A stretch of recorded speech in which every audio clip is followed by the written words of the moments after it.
जूही काफी मतलबी थी और हर समय अपनी मनमानी करती रहती थी और जूही की यही आदत जूही की सास गीता और पति मयंक को बिल्कुल भी पसंद नहीं थी।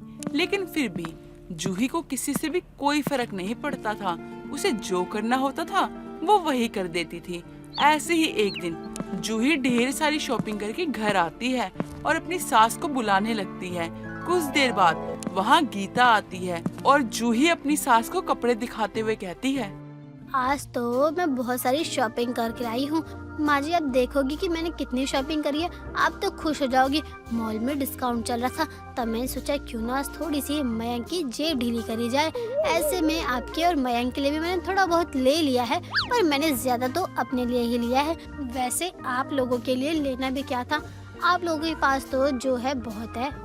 बहू, तू इतनी क्यों बर्बादी कर रही है पैसों की? तुझे पता है ना कि मयंक कितना मेहनत करता है, उसकी बहुत मेहनत लगती है पैसे कमाने में, और तू बेखामा इसको खर्च करती रहती है। मैं तुझे बहुत प्यार से समझा रही हूँ कि पैसे हैं, पैसे को सोच समझ के खर्च करा कर, लेकिन इसका मतलब ये नहीं कि तू पैसों में आग लगाई जाए। और रही बात कपड़े लेने की, तो जरूरी नहीं है कि तू मॉल या दुकान से ही कपड़े ले, कहीं से सस्ते कपड़े भी ले सकती है तू। माँ जी, आपका बेटा इतनी अच्छी नौकरी करता है और अब भी आप कंजूसी वाला रोना गाती रहती हो। अरे कब आप आगे बढ़ोगी? देखो, मुझे आपको आगे बढ़ाने का कोई शौक नहीं है। आप जहाँ खड़ी है वहीं खड़ी रहो, लेकिन मुझे रोक टोक मत करो, क्योंकि मैं वही करूँगी जो मुझे करना है और जो मुझे अच्छा लगता है। अब अगर आपका मेरे कपड़े देखने में इंटरेस्ट ना हो तो मैं जा रही हूँ अपने कमरे में। तू तो पक्की बेशरम हो चुकी है। तुझे कितना भी कुछ बोल लो, कितना भी सुना लो, लेकिन तेरे दिमाग में कोई बात घुसती ही नहीं, बस अपने बारे में ही सोचती रहती है। अगर तूने शॉपिंग कर ली हो तो घर के लिए खाना भी बना दे, क्योंकि तेरी शॉपिंग से हम लोगों का तो पेट भरेगा नहीं। माँ जी, आप भी क्या बातें कर रही है? प्यार तो बहुत है, लेकिन मैं आज बहुत थक गई हूँ। अरे दो मॉल में गई थी, तब जाकर मैं शॉपिंग करके आई हूँ। अब मैं घर पर आकर खाना नहीं बना सकती हूँ। आप एक काम करो, खाना खुद बना लो या बाहर से ऑर्डर कर लो। इसीलिए मैं तो बाहर से खाना खाकर आई हूँ, मुझे भूख नहीं है। बहू, तुझे भूख नहीं है इसका मतलब ये तो नहीं कि हम लोगों को भी भूख नहीं है। अरे हमारे बारे में भी तो सोच। तेरी वजह से मैं इतनी देर से रुकी थी कि कब तू आएगी और खाना बनाएगी, और अब तू आ गई है तो खाना बना के दे देना। क्यों बहाने बना रही है? वही मैं भी समझा रही हूँ कि मैं घर की बहू ना कि नौकरानी। मैं अपने घर की जिम्मेदारियाँ बखूबी से निभाती हूँ और मुझे कोई दिक्कत नहीं है खाना बनाने में। लेकिन अगर मैं थक गई हूँ, मैं कहीं बाहर से आई हूँ, तो ये बात आप लोगों को समझनी चाहिए। और अगर नहीं समझो तो मेरी कोई गलती नहीं है। मैं जा रही हूँ अपने कमरे में, जो करना है करो वो आप लोग। जूही वहाँ से अपने कमरे में चली जाती है और आराम करने लगती है। ऐसे ही जूही अपने ठाट बाट में खोई रहती है और उसकी वजह से घर के सभी सदस्यों को तकलीफ होती है। कुछ दिनों बाद मयंक का एक्सीडेंट हो जाता है और वो घर आता है। मयंक की चोट देखकर गीता और जूही दोनों ही घबरा जाते हैं और गीता कहती है, मयंक, ये क्या हुआ? तुझे इतनी चोट कैसे लगी है बेटा? कुछ नहीं हुआ, वो रोड से जा रहा था ना, तो छोटा सा एक्सीडेंट हो गया। माँ जी, इससे तो कुछ ठीक से होता ही नहीं है। अरे रोड से जा रहे थे, देख कर जाना चाहिए था ना। अब सीधा गाड़ी के आगे आकर चलेंगे तो इनका एक्सीडेंट तो होगा ही ना। बेकार में ही हमें रुला दिया। अगली बार से देख कर चलना, अगली बार से लगे भी तो भी मत बताना। क्या ही समझ रखा है खुद को। हे भगवान, बहू तेरे सीने में दिल है कि नहीं? तेरे पति को इतनी चोट लग गई है, अपने पति का हाल चाल पूछने की वजह तू अपने पति को ही सुना रही है कि वो देखकर नहीं चल रहा होगा। मेरे बेटे का ठीक से ध्यान रखा कर। मैं पहले ही बोल चुकी हूँ तुझे, मैं अपने बेटे के साथ कोई बदतमीजी होते हुए नहीं देख सकती हूँ। तो अपने बेटे से कहना चाहिए था ना, सड़क से जा रहे हैं तो आंखें खोल कर जाए। सड़क पर जाते हुए कहीं भी देखेंगे तो इनका एक्सीडेंट तो होगा ही ना। हमें तो कभी किसी गाड़ी ने ठोकर नहीं मारी, इनको ही सारी गाड़ियाँ ठोकर मारती है। सब कुछ इन्हीं के साथ होता है। अपने बेटे की गलती को कभी भी समझेगा मत आप। जूही मतलबी थी, अपने पति को ही सुनाकर वहाँ से चली जाती है। लेकिन अब गीता और मयंक दोनों को ये पसंद नहीं आ रहा था। कुछ दिनों बाद मयंक और गीता अपने साथ प्रीति नाम की लड़की को लेकर आते हैं। प्रीति को देखकर जूही बिल्कुल चौंक जाती है और कहती है, ये कौन है और मैं इसे क्यों नहीं जानती? आप दोनों से घर में क्यों लाए हैं?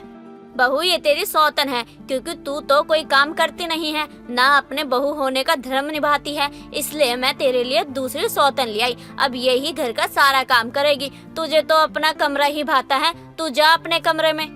जूही को अपनी सौतन को देख के कोई फर्क नहीं पड़ता है, लेकिन धीरे धीरे जूही को फर्क पड़ने लगता है, क्योंकि जूही की सौतन जूही का जीना हराम कर देती है।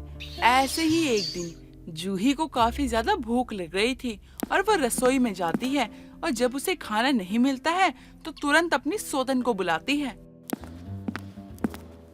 ये क्या है? खाना क्यों नहीं बचा? मैंने कहा था ना कि मुझे भूख लगेगी, मेरे लिए खाना बना देना। तो यहाँ पर खाना क्यों नहीं है? इस घर में जो रहता है और इस घर में जो काम में मदद करता है, सिर्फ उसी का खाना बनेगा। मुझे अपने पति और सास को कुछ समझाना ही नहीं पड़ता है, लेकिन अपनी सौतन को हर बार समझाना पड़ता है। तो अब मैं क्या खाऊं? ये तो तुम्हारे ऊपर है, भूखी रहना है भूखी रहो, या तो खुद बना के खा लो। जूही को काफी गुस्सा आता है अपनी सौतन पे, क्योंकि जब से सौतन आई थी तब से जूही को काम करना पड़ रहा था, दिखावे के लिए ही सही, लेकिन काम तो करना ही पड़ रहा था। ऐसे ही एक दिन गीता प्रीति को हार देते हुए कहती है, ये हार तो जैसे तेरे लिए ही बना है, शायद इसलिए अब तक मैं ये हार जूही को नहीं दे पाई, क्योंकि ये तेरे पर कितना अच्छा लग रहा है और इसकी सही हकदार भी तू ही है। बहू, ये हमारा खानदानी हार है, मेरी सास ने मुझे दिया था और मेरी सास को उनकी सास ने दिया था। तो अब सोच ले कि ये कितना पुराना हार होगा, और अब से तेरी जिम्मेदारी है कि तू इसे रखे। माँ जी, आपने तो मुझ पे ये बहुत बड़ी जिम्मेदारी दे दी है। आपका ये खानदानी हार मैं कैसे संभालूंगी माँ जी? रहने दीजिए, कोई जरूरत नहीं है। वैसे भी अब तो मैं आपके साथ इसी घर में रहूंगी ना, मेरे पास रहे या आपके पास रहे क्या फर्क पड़ता है। एक काम करिए, आप इसे रखिए, अगर हम कहीं फंक्शन वगैरह में जाएंगे तो पहन लेंगे। माँ जी बस अब आप मना मत करना, ये आप रख लीजिए। नहीं बहू, बिल्कुल भी नहीं। अब ये हार तेरा है और इसकी जिम्मेदारी भी तेरी है। तू अगर मना करेगी अपनी सास को तो उनका दिल दुखेगा ना। तू भी क्या जूही की तरह निकलेगी? अरे कोई चीज प्यार से दी जा रही है तो रख लेना, मुझे भी अच्छा लगेगा कि तूने अपनी सास की बात रख ली। ठीक है माँ जी, अगर आप इतना कह ही रही हैं तो मैं आपकी बात कैसे टाल सकती हूँ। बस लेकिन मैं आपकी खुशी के लिए ये कर रही हूँ, लेकिन मुझे ना कोई दिलचस्पी नहीं है इस हार में और ना ही किसी और चीज में, और वो आप मुझे बहुत सारा दे रहे हो। वैसे माँ जी, आपने ये जूही को नहीं दिया क्या अब तक?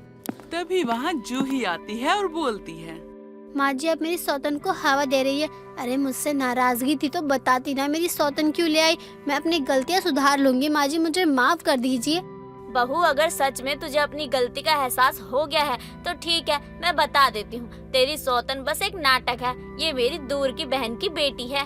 सब कुछ पता चलने के बाद जूही कभी भी वापस पहले जैसी हरकतें नहीं करती है। आरती और राकेश की इकलौती बेटी रागिनी जो बहुत ज्यादा रोया करती थी। पता नहीं क्यों वो जब भी रोया करती खुद को शीशे में देखा करती और रोती रहती। ऐसे ही एक दिन जब रागिनी शीशे में खुद को देखकर रो रही होती है, तभी उसकी सहेली विभा उससे पूछती है, क्या बात हो गई? तेरी विदाई होने वाली है क्या, जो ऐसे फूट फूट कर रो रही है और खुद को ही निहारे जा रही है? जा यहाँ से, तू नहीं समझेगी मेरा दर्द। जब से पैदा हुई हूँ तब से रोई जा रही हूँ बस। अच्छा, मतलब तू पैदा होते ही रोना शुरू किया था क्या तूने? आज तक बंद ही नहीं हुआ, इसलिए तेरा मुंह ऐसा है। कोई भी तुझे देखे और उसे लगेगा कि तू रो रही है। मतलब क्या है तेरा?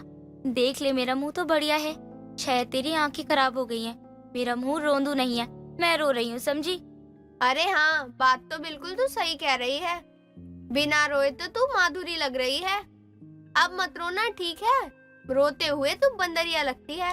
अब कुछ ज्यादा नहीं हो रहा तेरा? कुछ कह नहीं रही हूँ तो तुम कुछ भी बोलती रहोगी क्या? रोने के साथ साथ रुलाना भी आता है मुझे। और अब इज्जत के साथ अपने घर की तरफ रवाना हो जाओ, वरना क्या? हाँ, मेरे भी हाथ बहुत अच्छे से चलते हैं, मुझे गलती से भी हाथ मत लगा देना और पता भी नहीं चलेगा, और सच में रोती रहेगी, रोंदरू कहेगी बस। इतना बोलकर विभा अपने घर की तरफ चली जाती है और रागिनी खुद को शीशे में देखते हुए बोलती है, देख रागनी देख, तुझे तो कोई भी आकर कुछ भी सुना जाता है। मुझे तो कभी कभी ऐसा लगता है मेरी कोई इज्जत नहीं है, बेकार में आ गई हूँ मैं इस दुनिया में। रागिनी खुद को शीशे में देखकर बातें करी रही होती है, तभी वहाँ उसकी माँ आती है और बोलती है, क्या हुआ मेरी बच्ची को? ना क्यों रो रही है? किसी ने कुछ बोल दिया क्या? मुझे बता, किसने मेरी गुड़िया को रुलाया है? बस कीजिए, आप तो बस दिखावा ही है आपका। करती तो कुछ भी नहीं हो, बस हर वक्त ड्रामा ही करती रहोगी। भला आप मेरे लिए कब बोलोगी? कब बोलेंगी? क्या मतलब? क्या बोलूं और किसके लिए बोलूं कि मेरी बेटी को मत रुलाया करो? लेकिन नहीं, तू हर रोज किसी न किसी से लड़कर रोने का बहाना ढूंढ ही लेती है। तो जा रो ले। हाँ, रोती हूँ क्योंकि मेरी मजबूरी है और कुछ नहीं। मैं जब तक रोती रहूंगी मैं तब तक चमकती रहूंगी। ये क्या बोल रही है? पागल हो गई है क्या तू? अब मुझे ये बता, भला रोने से कौन चमकता है? रो रो कर अपनी हालत खराब कर ली है।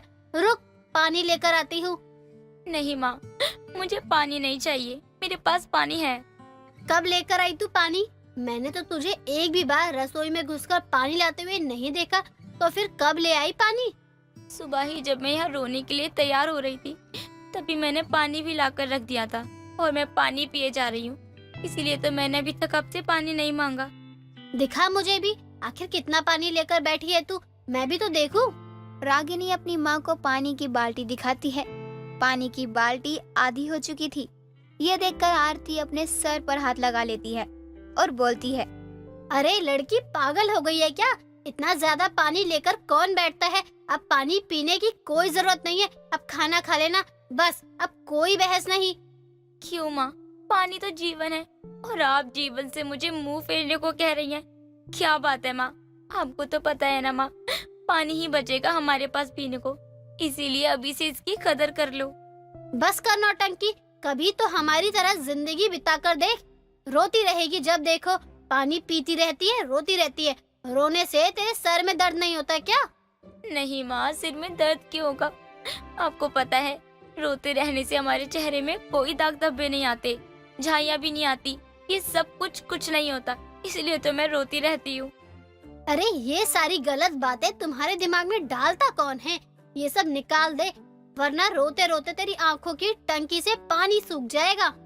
नहीं माँ, मेरी आंखों से पानी की टंकी कभी खाली नहीं हो सकती है, क्योंकि मैं दिन भर पानी पीकर रोती हूँ, इसीलिए मेरी टंकी कभी खाली नहीं हो सकती है।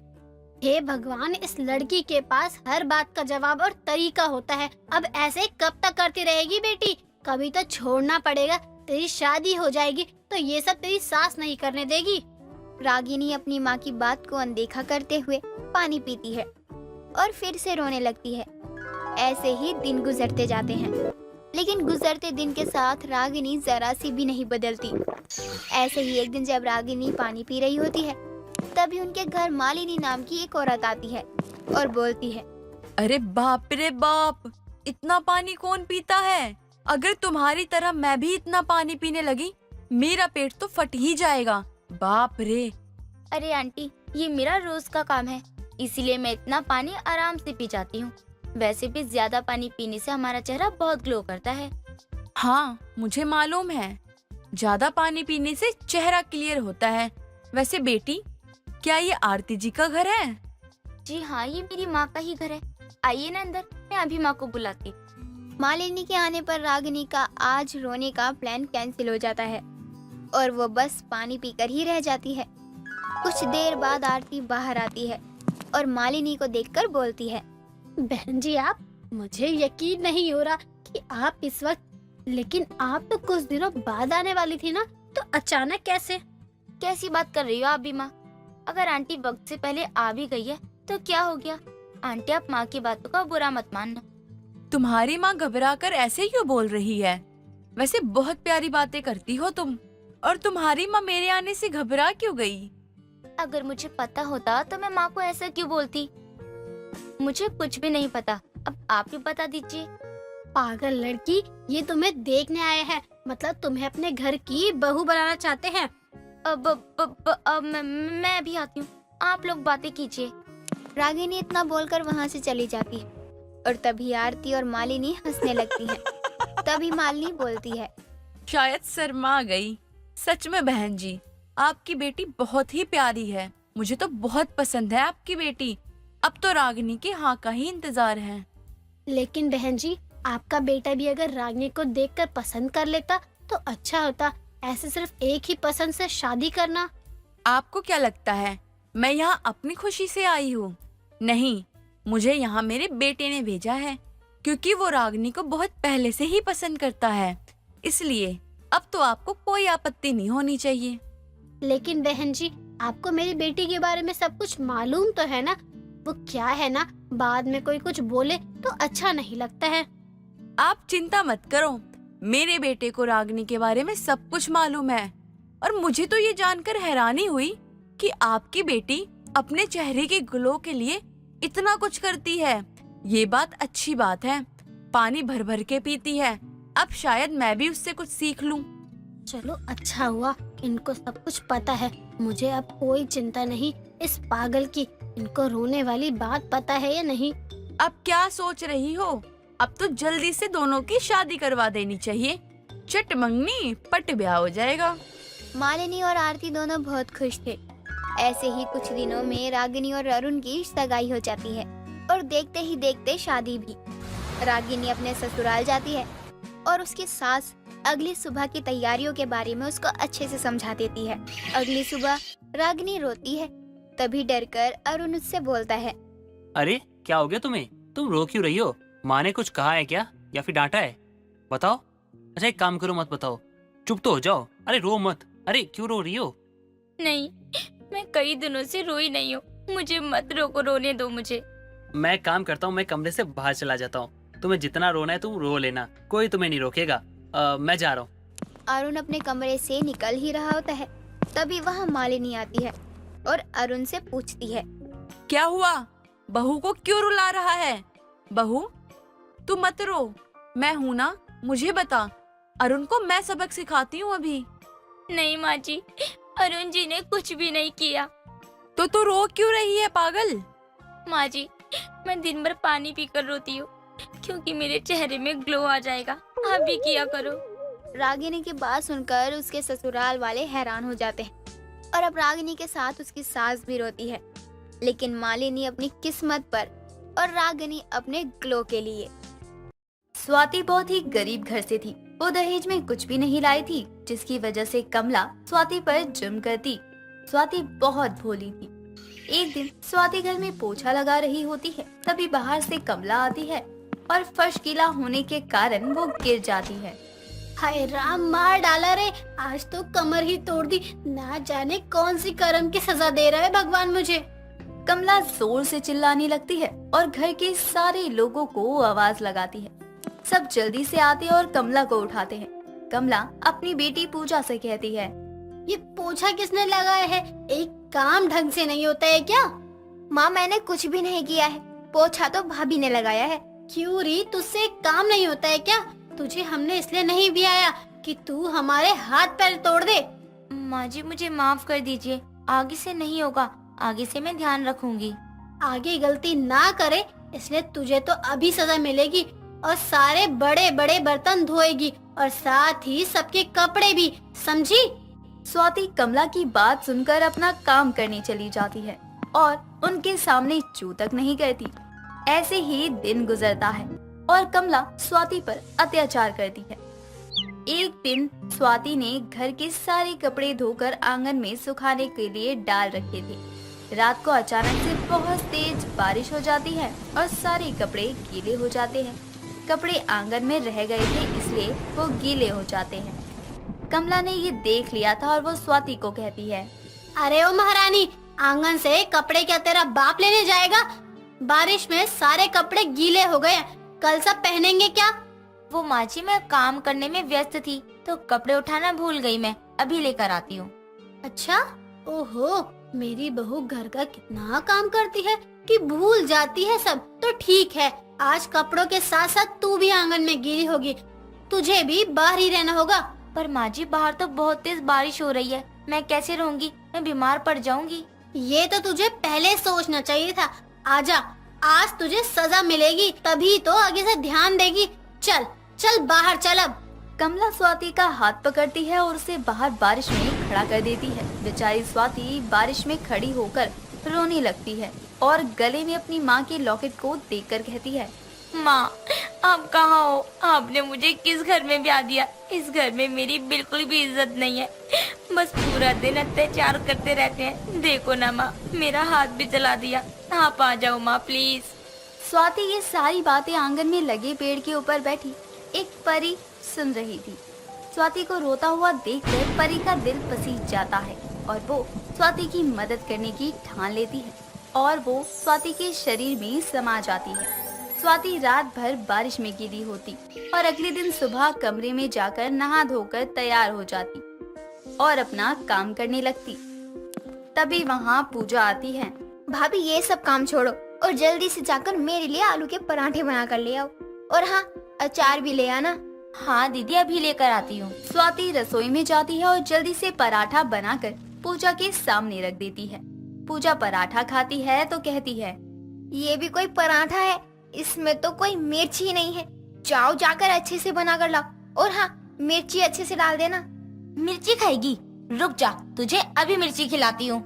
रसोई से मिर्ची का डब्बा लाकर मुंह में डालते हुए कहती है, ले खा मिर्ची। खाएगी ना? तू ले अब खा, भर भर के खा। आज के बाद कभी मिर्ची खाने लायक ही नहीं रहेगी तू। बहुत परेशान कर दिया है तूने। भाभी छोड़ो मुझे, नहीं खाना मुझे मिर्ची, अब नहीं बोलूंगी। स्वाति का ये रूप देखकर पूजा डर जाती है और जल्दी से कमला के पास जाती है। माँ, पता नहीं भाभी को क्या हो गया है। क्या हुआ? पहले तू यहाँ आ और फिर बता क्या हुआ जो इतनी डरी हुई है। पता नहीं, भाभी अजीब सा बर्ताव कर रही है। मेरे मुंह में मिर्ची डाल रही थी। उसकी इतनी हिम्मत! रुक, अभी उसको तो मैं बताती हूँ। लगता है कल की सजा भूल गई, इसीलिए उड़ रही है। कमला स्वाति को बुलाती है। तूने मेरी बेटी को मिर्ची खिलाई? मारना चाहती है क्या तू उसको? नहीं माँ जी, मैं कैसे दीदी को मिर्ची खिला सकती हूँ? मैंने तो उनको आलू के पराठे बनाकर दिए थे। आहा, देखो कितनी भोली बन रही है, कितनी जल्दी रंग बदल लिया इसने। इसके आगे तो गिरगिट भी फेल है। माँ, कैसी बात कर रही हो दीदी? मैं और गिरगिट? अच्छा चल ठीक है, जा तू अपना काम कर। कमला के कहने पर स्वाति अपना काम करने चली जाती है और दिन निकलता रहता है। अब परी स्वाति के शरीर में समाकर पूजा को परेशान करती, लेकिन पूजा की बात कोई नहीं मानता। ऐसे ही एक दिन सब खाना खाकर सो गए थे और स्वाति अपने पति मुकेश का इंतजार कर रही होती है। कुछ देर इंतजार करने के बाद मुकेश नशे में घर आता है। तेरे ही कारण मेरी जिंदगी बर्बाद हो गई। मैं पूरा बर्बाद हो गया। पूरी जिंदगी मुझको अफसोस रहेगा कि मैंने तुझसे शादी की है। पर मैंने किया क्या है जो आप मुझे ताने देते रहते हो और मारते रहते हो? तू मुझसे अपने पति से सवाल करती है? रुक, आज तो तुझे मैं जान से मार दूंगा। आज तू मरेगी और मैं जाऊंगा जेल। मुकेश अपने हाथ में शराब की बोतल लेता है और स्वाति के सर पर मारने ही वाला होता है। तभी स्वाति के शरीर में परी समा जाती है और उल्टा मुकेश के हाथ से बोतल छीनकर उसके सर पर ही मार देती है। तू मुझे मारेगा? तुम लोगों ने मेरा जीना हराम कर दिया है। जब से आई हूँ बस मार ही खा रही हूँ। तू रुक, तुझे दारू पिलाती हूँ मैं। स्वाति मुकेश को जबरदस्ती शराब पिलाने लगती है कि तभी शोर सुनकर कमला और पूजा आते हैं। मुकेश के सिर से खून निकलता देखकर कमला कहती है, ये क्या हुआ बहू? तूने मेरे बेटे का सर फोड़ दिया। मार देगी क्या मेरे बेटे को? क्या?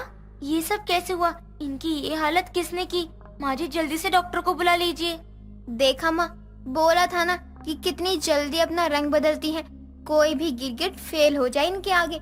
मैं आपको कह देती हूँ, इसके ऊपर किसी गिरगिट का साया है। अभी चुप कर, जा जाकर डॉक्टर को बुला, वरना तेरा भाई मर जाएगा। पूजा जल्दी से डॉक्टर को फोन करती है। कुछ देर बाद डॉक्टर आते हैं और मुकेश के सिर की पट्टी करते हैं। अब मुकेश स्वाति से बहुत डर जाता है। उसके आगे वो कभी कुछ नहीं कहता। समय बीतता है और एक दिन कमला और पूजा दोनों बैठकर बातें कर रहे थे।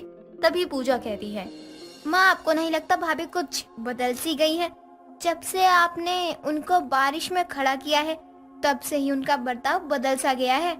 हाँ, तू सही कह रही है। लगता है किसी भूत प्रेत का चक्कर हो गया है उसके ऊपर। कुछ तो करना होगा। हाँ माँ, गिरगिट का भूत ही आया होगा, वरना इतनी जल्दी कोई रंग कैसे बदल सकता है? चल चुप कर, गिरगिट का कोई भूत नहीं होता है। चल एक काम करते हैं, अभी तक तुझे और मुकेश तुम दोनों से बदला ले लिया है, बस अब मैं बच गई हूँ। चल उसकी परीक्षा लेते हैं। कमला की इस बात पर पूजा भी हामी भरती है और कमला स्वाति को पानी गर्म करने को कहती है। कुछ देर बाद स्वाति पानी गर्म कर देती है। कमला और पूजा स्वाति के पास जाते हैं और कहते हैं, बहू पानी गर्म कर दिया ना तूने?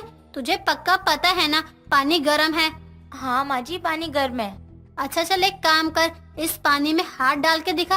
अगर तेरा हाथ जल गया तो पानी गर्म है, और अगर नहीं जला तो पानी गर्म नहीं है। पर माँ जी, कमला स्वाति का हाथ पकड़ती है और हाथ पानी में डालने लगती है। तभी स्वाति के शरीर में कुछ होता है और वो कमला का हाथ पकड़कर पानी में डाल देती है, जिससे कमला जोर से चिल्लाने लगती है, करमजली, मेरे हाथ जला दिया, तेरे अंदर पक्का भूत है। रुक, अभी पंडित को बुलाती हूँ। हाँ हाँ जल्दी जा, जल्दी बुला कर ला, मैं यही हूँ। बड़ी आई मुझे जलाने के लिए। कमला और पूजा जल्दी से घर से बाहर भाग जाते हैं और मंदिर से पंडित को बुलाकर लेकर आते हैं। इसके अंदर भूत है पंडित जी, इसने मेरा हाथ जला दिया। क्या हुआ माँ जी, आपके हाथ क्यों जल गए? आप ठीक तो है ना? आप और इन लोगों को क्यों बुलाया है आपने? हाँ पंडित जी, भाभी के अंदर गिरगिट का भूत घुस गया है। ये रंग बदल में बहुत फास्ट है। स्वाति सबकी सुनती है, लेकिन बात अब उसकी बर्दाश्त के बाहर हो जाती है तो वो कहती है, मुझ में कोई गिरगिट का भूत नहीं घुसा है। मैं आप लोगों के बर्ताव से परेशान हो गई थी, बस इसीलिए मैंने ये सब नाटक किया। मैं बस बदला लेना चाहती थी। स्वाति की बात सुनकर दोनों को एहसास होता है और दोनों स्वाति से माफी मांगती हैं और उससे अच्छा बर्ताव भी करने लगती हैं। अब स्वाति के ससुराल वाले कभी भी स्वाति पर अत्याचार नहीं करते। अनीता अपनी माँ शांति के घर रोते हुए आती है और उससे कहती है, माँ, उन्होंने मुझे घर से निकाल दिया, वो भी एक दूसरी लड़की की वजह से। उन्हें जरा भी ख्याल नहीं आया कि मैं गर्भवती हूँ। कुछ नहीं सोचा, बस मुझे घर से निकाल दिया। हे भगवान, पहले मेरी जिंदगी में दुख कम थे क्या, जो मेरी बेटी को भी वापस से उसके मायके भेज दिया। मैं अपना खाना पीना नहीं कर पाती, अब अपनी गर्भवती बेटी को क्या खाने को दूंगी। माँ, आपने पुराना वाला घर क्यों छोड़ दिया? वहाँ तो हमें सब जानते थे, फिर क्यों छोड़ा वो घर? बेटा, रहने में कोई परेशानी नहीं है, लेकिन वहाँ के लोगों ने किराया इतना बढ़ा दिया था। बूढ़े लोगों की जो पेंशन मिलती है उससे तो घर का राशन ही हो पाता था, लेकिन उस घर का किराया। माँ, मैं आप पर बोझ नहीं बनना चाहती हूँ। मैं कहीं काम करके थोड़ा बहुत खर्चा निकाल ही लूंगी। नहीं बेटा, तू गर्भवती है, तुझे आराम चाहिए, तू काम नहीं करेगी। बेटा, मैं कहीं काम कर लूंगी, थोड़े बहुत पैसे तो मिल ही जाएंगे। माँ, आप परेशान मत होइए, आपकी तबीयत खराब है पहले से ही और आप इस हालत में काम नहीं करेंगी। मैं संभाल लूंगी, बस आप परेशान मत होइए। पता नहीं क्यों भगवान ने हम दोनों गरीब माँ बेटी की किस्मत में परेशानी ही परेशानी लिखी है। माँ, किस्मत को कोस कर क्या ही होगा, जो होना था वो तो हो चुका। हाँ, अब क्या ही कर सकते हैं हम, किसी को रोकने से थोड़े ना कुछ हो जाएगा। कोई बात नहीं बेटा, अभी तो थोड़ा आराम कर ले, शाम को दोनों माँ बेटी साथ में खाना खाएंगे। हाँ माँ, और खाना मैं ही बनाऊंगी। बहुत दिन हो गए, आपने तो मेरे हाथ का खाना ही नहीं खाया है ना, इसीलिए। इतना बोलकर अनीता थोड़ा आराम करने के लिए चली जाती है। शाम को अनीता जब उठती है तो रसोई में जाती है, लेकिन पूरी रसोई खाली पड़ी होती है। उसमें ना ही कुछ खाने को होता है और ना ही कुछ बनाने के लिए। ये सब देखकर अनीता शांति को बिना परेशान किए ही अपनी पड़ोसन रमा के घर चली जाती है और डोरबेल बजाते ही थोड़ी देर में रमा की बहू नंदिनी आती है और अनीता को देखकर बोलती है, जी बोलिए, आप कौन हो और यहाँ क्यों आई हो? कुछ काम था क्या? जी, मैं आपके पड़ोस में रहती हूँ, शांति जी की बेटी हूँ। वो थोड़ा आटा चाहिए था, खत्म हो गया है, इसीलिए मैंने सोचा अभी शाम को कैसे लेकर आऊंगी। गर्भवती हूँ ना, इसीलिए कल मैं किसी को बोलकर ले आऊंगी। अच्छा, आओ बैठो, मैं आटा लेकर आती हूँ। नंदिनी अनीता को अंदर लाकर बैठा देती है। वहीं रमा भी होती है। रमा अनीता से कहती है, बेटा तुम यहाँ अकेले आई हो, तुम्हारा पति नहीं आया क्या? ऐसी हालत में तो उसे तुम्हें भेजना ही नहीं चाहिए था। पहले ही तुम्हारी माँ इतनी गरीब है और अब तुम भी आ गई, कैसे सब होगा? वो वो क्या कर रही है बेटा तू? तेरा पति तुम लोगों को खाने पीने को पैसे नहीं भेजता क्या? मेरे पति ने मुझे घर से निकाल दिया, इसीलिए मैं अपनी माँ के घर रहती हूँ। क्या तेरे पति ने तुझे इस गर्भवती हालत में घर से निकाल दिया? चलो कोई बात नहीं, जो भी होना होता है अच्छे के लिए ही होता है। गर्भवती गरीब पड़ोसन है हमारी, अब इसके लिए हम इतना तो कर ही सकते हैं ना। तुम्हें कभी भी कोई भी जरूरत हो तो बिना झिझक के आ जाया करो और इसे अपना ही घर समझना। जी अच्छा लगा आपसे मिलकर, आप बहुत अच्छे लोग हैं, दूसरों की परेशानी को बहुत अच्छा समझते हैं। पता नहीं कैसे लोग हैं, इन्हें जरा भी शर्म नहीं आती। पहले इसकी माँ मांग के काम चलाते थे और अब बेटी भी वही काम कर रही है। भगवान बचाए ऐसे लोगों से तो। अनीता वहाँ से आटा लेकर अपने घर चली जाती है और अपनी माँ के लिए खाना बना देती है। दोनों माँ बेटी खाना खाकर सो जाते हैं। अगले दिन अनीता कोई छोटा मोटा काम देख रही होती है जिसे करके वो अपना घर चला सके, लेकिन उसे काम कहीं नहीं मिलता। बहुत देर तक भटकने के बाद वो परेशान होकर सड़क पर ही बैठ जाती है। नंदिनी उसे सड़क पर अकेले ऐसा बैठा देख लेती है और अनीता के पास जाकर उससे कहती है, अरे अनीता, तुम यहाँ अकेले सड़क पर क्यों बैठी हो और बहुत थकी थकी भी लग रही हो? तुम्हें अपना जरा भी ध्यान नहीं है क्या? गर्भवती हो तुम, थोड़ा तो सावधानी रखा करो ना। क्या बताऊं बहन, मैं काम की तलाश के लिए निकली थी, लेकिन कहीं भी काम ही नहीं मिला, इसीलिए मैं बहुत परेशान हूँ। अब इस हालत को देखकर कोई काम देने को राजी ही नहीं हो रहा है। बस इतनी सी परेशानी? तुम मुझसे आकर बात करती ना, पक्का मैं तुम्हें कोई अच्छा सा काम दिलवा ही देती। लेकिन कोई बात नहीं, अब तो बता ही दिया है ना, अब मैं अपने पति से बात करके तुम्हें कोई अच्छा सा काम दिलवा दूंगी। अब चलो तुम मेरे साथ मेरे घर, थोड़ा सा कुछ खा लेना, फिर अपने घर चले जाना। नंदिनी अपने साथ अनीता को घर लेकर चली जाती है। घर ले जाने के बाद उसे नींबू पानी पिलाती है। थोड़ी देर बाद उसकी सास रमा आती है। दोनों को साथ देखकर रमा नंदिनी को थोड़ा साइड ले जाकर उससे कहती है, बहू तू इसे घर क्यों लेकर आई है? ये गरीब गर्भवती पड़ोसन अपना तो घर संभाल नहीं पाई और अब यहाँ अपनी माँ पर बोझ बनने आ गई है। तो इससे थोड़ा दूर ही रहा कर, मुझे तो बिल्कुल ठीक नहीं लगती है। नहीं माँ, आप गलत सोच रही हो। अनीता तो सच में बहुत अच्छी है। मैं रास्ते में उससे बात करते हुए आई हूँ। गर्भवती है, गरीब है, लेकिन कभी उसने हार नहीं मानी, अकेले ही सब संभाल रही है। तुझे समझ नहीं आ रहा? पहले इसने खुद का घर तोड़ दिया, अब तुझे भी समझाने आ गई। मैं बोल रही हूँ दूर ही रह, वही अच्छा होगा। तू इसे घर से जाने को बोल दे अभी, समझी? रमा की बात अनीता सुन लेती है और उससे बोलती है, आप सही बोल रही हो। गर्भवती पड़ोसन को अपने घर बुलाने में आपको परेशानी हो रही है, और यही कोई अमीर होता तो आप जाकर उसकी सेवा पानी करती। कोई बात नहीं, आपको परेशानी हुई उसके लिए माफ करना। आगे से आपको कभी कोई परेशानी नहीं होगी। मैं चलती हूँ। इतना बोलकर अनीता वहाँ से चली जाती है। बेचारी के पास कोई काम नहीं था, इसलिए वो लोगों के घर में काफी मिन्नतें करने के बाद झाड़ू पोछा लगाने का काम करने लगती है। गर्भवती होने के बाद भी वो ये सब काम करती है और अपनी माँ की भी देखभाल करती है। धीरे धीरे दिन निकलते रहते हैं। कुछ दिनों बाद अनीता का पति विकी शराब पीकर वहाँ आता है और अनीता के घर के बाहर जोर जोर से चिल्लाकर कहता है, कहाँ हो अनीता? आओ, मुझे तुमसे बात करनी है, चलो घर चलो। विकी की आवाज सुनकर वहाँ आस पड़ोस के सभी लोग आने लगते हैं। थोड़ी देर बाद अनीता भी वहाँ आ जाती है और ऐसे तमाशा देखकर अनीता कहती है, आप यहाँ क्या कर रहे हो? चलो, अंदर चल के बात करते हैं। नहीं, बात यही करनी है। तू जब तक वहाँ थी, वो लड़की तब तक ही मेरे साथ थी, लेकिन जब उसे जिम्मेदारी उठानी पड़ी तो मुझे छोड़कर भाग गई। चलो, अब तुम मेरे साथ अपने घर चलो। नहीं, आपका जब मन करता है आप किसी पराई लड़की को ले आते हो। एक बार होता है, 2 बार होता है, हर बार मैं ये नहीं देख सकती। क्या तुम मुझे मना कर रही है? तुझे तो अभी मैं सबक सिखाता हूँ। विक्की अनीता पर हाथ उठाने ही वाला होता है कि इतने में नंदिनी उसे रोक देती है और कहती है, देखा माँ जी, गलती इसकी नहीं बल्कि इसके पति की थी, लेकिन ये बेचारी फिर भी चुपचाप सह रही थी। और जब इसे घर से निकाल दिया था तो यहाँ आकर अपने बच्चे के लिए अच्छा जीवन बनाना चाहती थी, और आप इसे गलत बोल रही थी। बहू तो सही बोल रही थी। गरीब गर्भवती पड़ोसन का हमें सहारा बनना चाहिए था और मैं तो इसे ही ताने मार रही थी।